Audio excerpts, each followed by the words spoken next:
Well, hello there. My name is Marie Daw.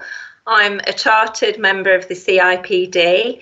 I've been in HR now for more years than I care to remember, probably in excess of 23 years maybe. So I'm well versed in looking at CVs and covering letters when they come in from prospective candidates for vacancies for a job. I've been working with Angus Soft Fruits now since January 2019, and my role is HR and Ethical Manager. Right then, so what is the business looking for when we're looking at a CV?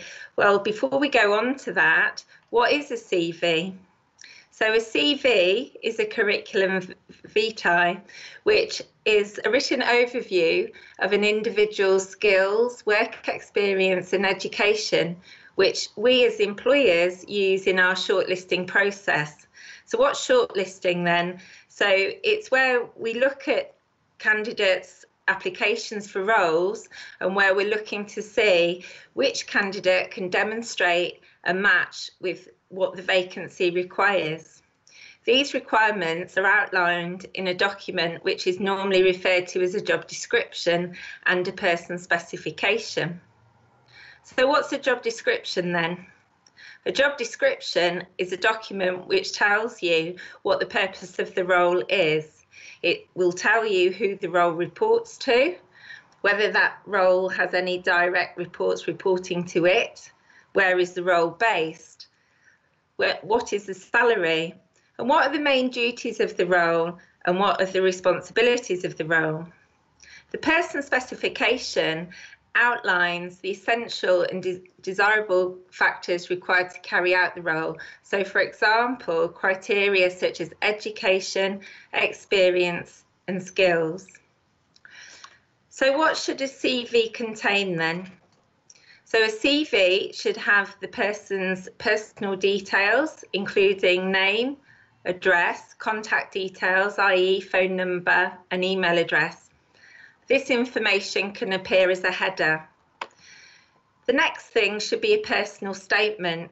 So that means a summary of who you are, what your personal characteristics are, your attributes, qualities and experience which demonstrates that you are a good fit with the vacancy. And this is the first thing that an employer will see, so it really needs to grab their attention. Then you should go on to outline what your key skills are. So this will be 5 or 6 points which enable achievement of specific outcomes. Then you should look at what is your work experience and any career history, providing names and dates of employment and key results that you have achieved. And this should be listed in reverse order. So you will start with the most recent and then work back.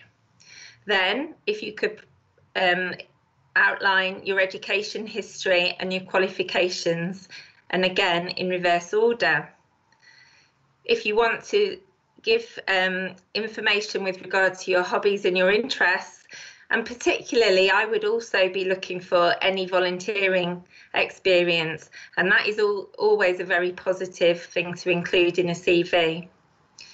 And lastly, it would be really useful if you could include a statement which says that references are available on request, because some employers will actually seek to obtain a written reference before they give you a job.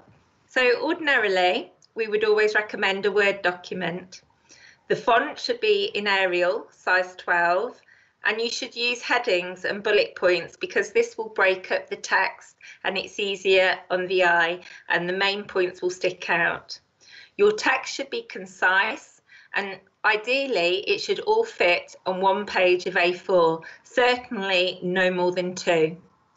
You should always ensure that spelling is accurate.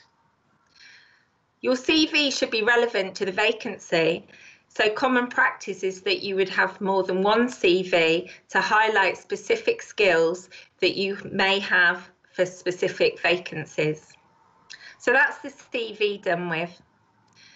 Right, a cover letter. So what's the cover letter about?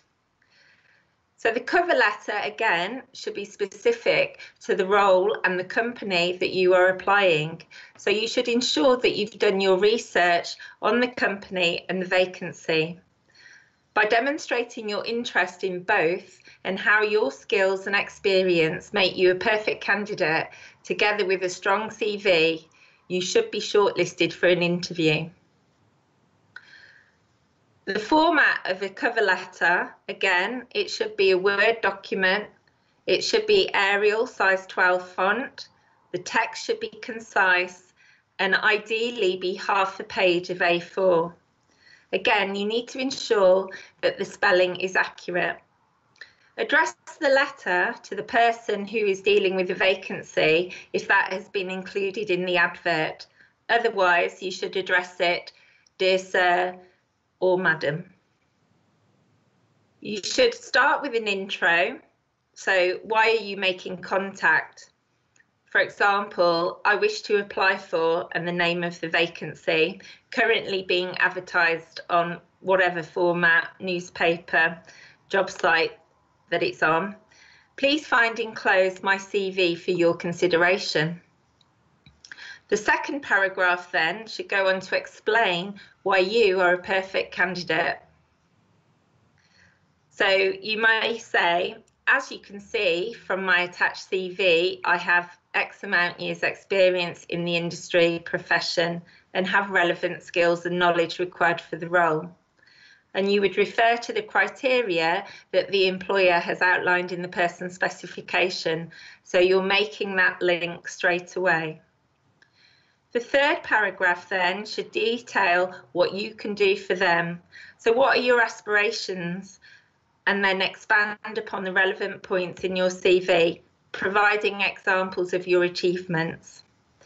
And the final paragraph, reaffirm your interest in that company. Summarise why you are the perfect candidate and that you wish to be interviewed for the position. Close the letter by stating yours sincerely if you have addressed the letter to an individual. Alternatively, if you don't know who is dealing with the vacancy, you should close by stating yours faithfully. In closing, as a summary, I have referred to illustrating your work experience, but I would also like to point out, if you're just starting out in the world of work, please don't let that discourage you.